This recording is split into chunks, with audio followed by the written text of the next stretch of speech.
আসসালামু আলাইকুম রহমতুল্লাহি ওবারাকাতু। আমরা ধারাবাহিকভাবে কোরআনুল কারিমের সূরাতুল বাকারার 195 নম্বর আয়াত পর্যন্ত সহিহ শুদ্ধ বানান করে শিখেছি। এবার আমরা 196 নম্বর আয়াত সহিহ শুদ্ধভাবে রিডিং শিখব ইনশাআল্লাহ। কারণ এই আয়াতটি বড়, যদি আপনাদেরকে বানান করে শিখাতে যাই তাহলে অনেকে ধৈর্যের পরিচয় দিতে হবে আপনাদেরকে। কারণ এই আপনার ভিডিওটি অনেক লং হয়ে যাবে, এই জন্য আমি চাচ্ছি না ভিডিওটি এত বড় লং করার। আমি আপনাদেরকে রিডিং শিক্ষা দেবো। রিডিংয়ের মাঝখানে যেগুলো আপনাদের প্রয়োজনীয়, কারণ আপনারা তো ধারাবাহিক ভিডিও দেখতেছেন কীভাবে পড়তে হতেছে, যেগুলো আপনাকে প্রয়োজনীয় বিষয় সেগুলো ইনশাল্লাহ আমি আপনাদেরকে বলে দেবো। তাহলে কথা না বলে চলুন শুরু করা যাক। আউযু বিল্লাহি মিনাশ শাইতানির রাজীম। বিসমিল্লাহির রহমানির রহিম। ওয়াতিমুল হাজ্জ ওয়াতিম। দেখুন, মিমের তাসদীদ গুণা করা ওয়াজিব। আর একটা সহজ উপায় হলো, যদি তাসদীদওয়ালা মিমে যদি কমলা কালার অঙ্ক থাকে তাহলে সেখানে গুণা করে পড়তে হয়। তাহলে বলবো ওয়াতিমুল হাজ্জ। এটাকে বলা হয় তাসদীদ। তাসদীদ হরফ দুইবার উচ্চারণ করতে হয়, প্রথমবার ডান দিকে হরকতের সঙ্গে, দ্বিতীয়বার নিজ হরকতের সঙ্গে। এইভাবে ওয়াতিমুল হাজ্জ ওয়াল উমরাতা লিল্লাহ ওয়াল উমরাতা লিল্লাহ। অক্ষ করলে হারফ সাকিন দিতে হবে, লাটাকে 3 লাইন টেনে পড়তে হবে। ওয়াল উমরাতা লিল্লাহ ওয়াতিমুল হাজ্জ ওয়াল উমরাতা লিল্লাহ ফাইন উহসিরতুম। ফাইন বাতা ছেড়ে দিয়ে ফাইন উহসিরতুম ফামাস্তাইসার। ফামাস মিম যা সিনকে ধরবে, তাহলে বলতে হবে ফামাস্তাইসার মিনাল হাদি। ফামাস্তাইসার মিনাল হাদি। দালটা কলকলা হরফ, এই জন্য ধাক্কা দিয়ে পড়তে হবে। কলকলা হরফ 5টি, কফ ত বা জিম দাল, এই 5 হরফে যজম হলে ধাক্কা দিয়ে পড়তে হবে। তাহলে হাদি হাদি। এখন যে অফ করি তা বলতে হবে হাদি। ইয়াটা মনে মনে উচ্চারণ করতে বলতে হবে হাদি।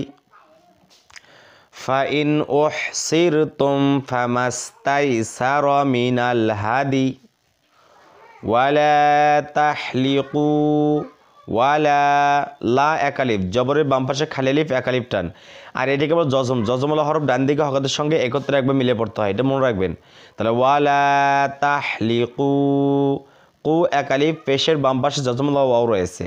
তাহলে ওয়ালা তাহলিকু ওয়ালা তাহলিকু রুউসাকুম। রুউ পেশের বাম পাশে যজমলা ওয়াও, একালিফ টান, রুউসাকুম। ওয়ালা তাহলিকু রুউসাকুম হাত্তা। হাজা তাকে ধরবে, তার উপর তাসদীদ রয়েছে, তাসদীদ দুইবার উচ্চারণ করতে হবে। আবার তাটাকে আবার উচ্চারণ করতে হবে, কিন্তু তা আমরা একালিফ টেনে পড়বো, উপরে খাওয়া জবর রয়েছে। তাহলে বলবো হাত্তা ইয়াবলুগাল হাদিয়ু। দেখুন, বাটা হলো কলকলা হরফ, ধাক্কা দিয়ে পড়তে হবে। দেখুন বার উপরে লাল কালার রং করা হয়েছে, তাহলে এটা কলকলা হরফ, ধাক্কা দিয়ে পড়তে হবে। দালও কলকলা হরফ, ধাক্কা দিয়ে পড়তে হবে, কারণ দালের উপর কী হয়েছে দেখেন লাল কালার রং করা হয়েছে, তাই না? তাহলে এটাকে আমরা ধাক্কা দিয়ে পড়বো। আরেকটা উপায় আপনাদেরকে যেটা দরকার সেটা বলে দেয়, সেটা হলো বা এবং দাল, এই দুইটা হলো কলকলা হরফ। যদি বা এবং দালের উপর যজম থাকে আর হরকতে পরে আসে, তাহলে অবশ্যই আপনারা ধাক্কা দিয়ে পড়বেন। হরকত মানে এক জবর এক জের এক পেশকে হরকত বলা হয়, তারপরে আসলে ধাক্কা দিয়ে পড়তে হবে। এইভাবে ইয়াবলুগাল হাদিয়ু মাহিল্লাহ। মাহিল্লাহ হরফে সাকিন দিয়ে লা হাকে দেবো, লা হামজা, লা হা জবর লাহ, এভাবে উচ্চারণ করতে হবে মাহিল্লাহ। ফামান কানা মিনকুম মারিদন। ফামান ফাজর ফা মিম নুন জব মাং ইকফা, নুন সাকিনের পরে কাফ থাকার কারণে নুন সাকিনকে অনসাদ্দে গুণনা করতে হবে। আরেকটা সহজ উপায় হলো, যদি নুন সাকিনের পরে হামজা হা, আইন হা, গইন খ, এই 6 হরফে কোনো একটা হরফ যদি না থাকে, তাহলে সেক্ষেত্রে আমরা নুন সাকিনকে কি করব, গুণনা করে পড়বো। তাহলে এটাও গুণনা হবে, এটাও গুণনা হবে, দুইটাই একই। নুন সামে কাপ রয়েছে, নুন সামে কাপ রয়েছে, তা দুইটাকে আমরা গুণনা করে পড়বো এইভাবে অনস্বর দিয়ে মাং মিং, এইভাবে।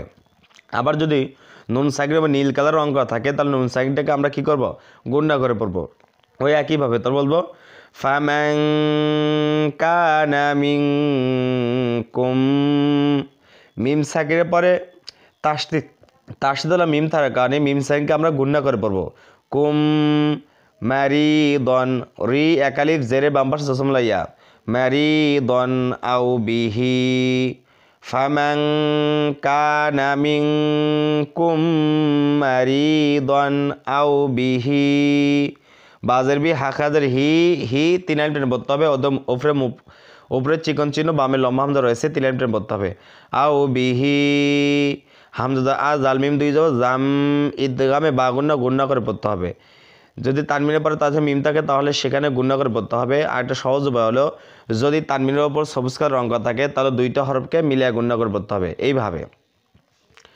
আজাম মিম রজে মির র হামজা র মির র সিনজে সি মির র সি হা খারাজের হি যেখানে খারাজের সেখানে একালিফ টান মির র সিহি আজাম মির র সিহি আও বিহি আজাম মির র সিহি ফামান কানা মিনকুম মারিদান আও বিহি আজাম মির রাসিহি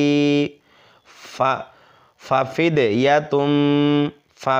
ইয়াতুম দাল কলকলার হরফ ধাক্কা দিয়ে পড়তে হবে তাহলে ফাফিদে ইয়াতুম তামিম দুই পেশ তুম ঈদগা বা গুন্না তানমিনের পরে তার সাথে মিম থাকার কারণে গুন্না করে পড়তে হবে আবার যদি তানমিনের উপর সবুজ কালার রঙ করা থাকে তাহলে সেই তানমিনটাকে গুন্না করে পড়তে হয় তাহলে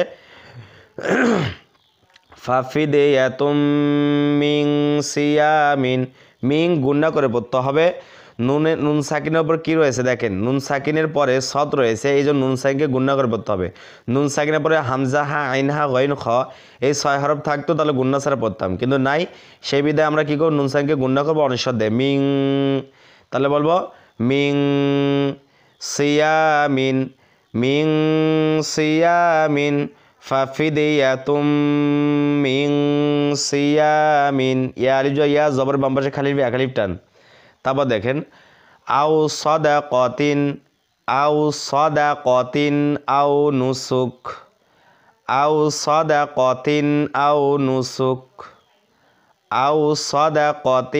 আও নুসুক ফাইযা আমিনতুম ফাইযা যদি কোনো হরফের উপরে চিকন চিহ্ন বামে লম্বা হামজা থাকে তাহলে সেখানে তিন লাইন টেনে পড়তে হয় এটা করে চিকন চিহ্ন তাহলে আমরা বলবো ফাইযা আমিনতুম নুন সাকিনের পরে হামজা হা আইন হা গইন খ এই 6 হরফে কোনো একটা হরফ না থাকার কারণে নুন সাকিনকে আমরা অনিশ্বর দিয়ে গুণনা করব বলবো মিং আমিং অথবা নুন সাকিনের উপর নীলকার অঙ্ক থাকলে নুন সাকিনকে আমরা অনিশ্বর দিয়ে গুণনা করবো তাহলে এই নুন সাকিনকে আমরা অনিশ্বর দিয়ে গুণনা করবো এটাকে গুণনা করবো কারণ দুইটার উপর নীলকার অঙ্ক রয়েছে তাহলে বলবো আমিং তুম ফাইযা আমিনতুম ফামান তামাত্তা তাসদীদের হরফ দুইবার উচ্চারণ করতে হবে তাহলে এটাকে বলা তাসদীদ দুইবার উচ্চারণ করব তামাত্তা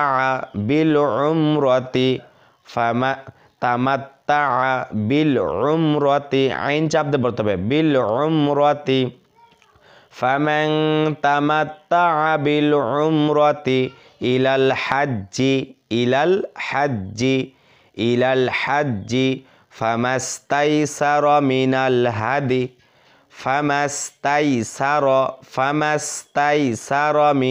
হাদি ধাক্কা দিয়ে পড়তে হবে আবার ওই ইয়াটা উচ্চারণ হবে হাদি মনে মনে উচ্চারণ হবে ইয়াটা ফামাস্তাইসারা মিনাল হাদি এখান থেকে পড়ি ফামান তামাত্তা বিল উমরাতি ইলাল হাজ্জি ফামাস্তাইসারা মিনাল হাদি ফামান লাম ইয়াজিদ ফাসিয়ামু আবার বলি ফামান লাম ইয়াজিদ দালটা কলকলার ধাক্কা দিয়ে পড়তে হবে ফামান লাম ইয়াজিদ ফাসিয়ামু সালাসাতি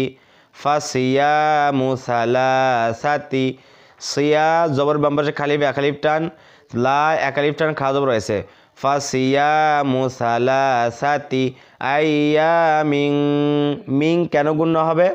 আইয়ার মধ্যে ইয়ালিজ ইয়া জবরের বাম পাশে খালি আলিফ এক আলিফ টেনে পড়তে হবে, আর মিন গুণা করতে হবে। তানমিনের পর ফা রয়েছে, তানমিনের পরে হামজা হা আইন হা গইন খ, এই 6 হরফে কোনো একটা হরফ না থাকার কারণে আমরা তানমিনটাকে নাকের ভিতর লুকা গুণা করবো। আরেকটা সহজ উপায় হলো, তানবিনের উপর নীল কালো রং করা হয়েছে, এই জন্য তানবিনটাকে অনিঃশব্দে গুণা করবো এইভাবে, আইয়ামিন feel Hajji, feel Hajji, আইয়ামিন feel Hajji ওয়াসাবআতিন।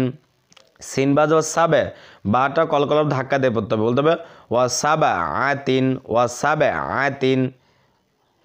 ইযা রাজাতুম, ইযা জবরের বাম পাশে খালি আলিফ এক আলিফ টান, ইযা রাজাতুম।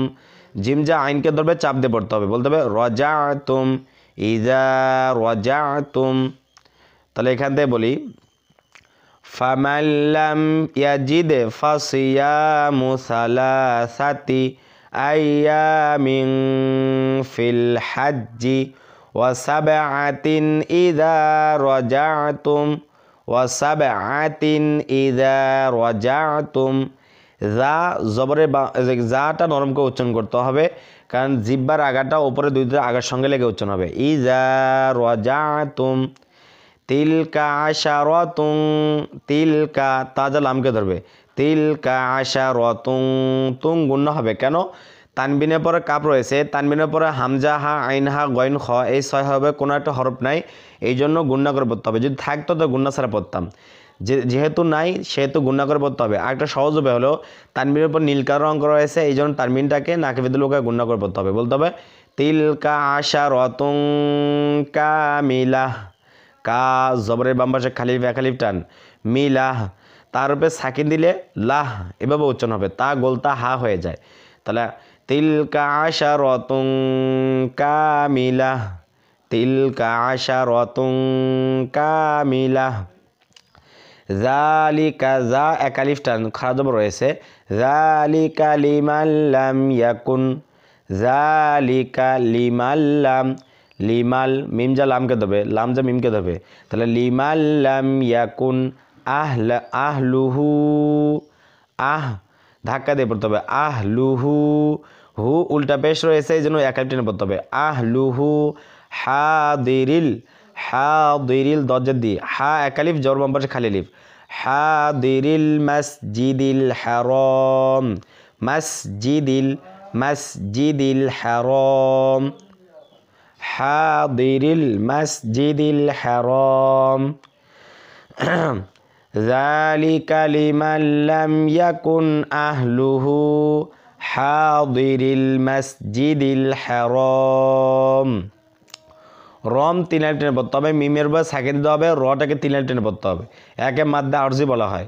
তাহলে আমরা বলি যালিকা লিমান লাম ইয়াকুন আহলুহু হাদিরিল মসজিদিল হারাম। ওয়াত্তাকুল্লাহা, ওয়াত্তাকুল্লাহা, আল্লাহ শব্দটা এনে পেশ থাকার কারণে আল্লাহ শব্দ লামটাকে পুরকা পড়বো, মোটা করবো এইভাবে, ওয়াত্তাকুল্লাহা ওয়ালামু, মু 3 আলিফ ওপরে চিকন চিহ্ন বামে লম্বা হামজা, তাহলে ওয়ালামু, ওয়া চাপ দিয়ে পড়তে হবে, ওয়ালামু আন্নাল্লাহা, নুনের উপরে তাসদীদ রয়েছে এই জন্য তা গুণনা করে পড়তে হবে। অর্থাৎ যদি তার সাথে নুনের উপরে নীল কালো রঙ থাকে তাহলে সেখানে গুণনা করে পড়তে হয়, বলবো ওয়ালামু আন্নাল্লাহা শাদীদুল ইকাব।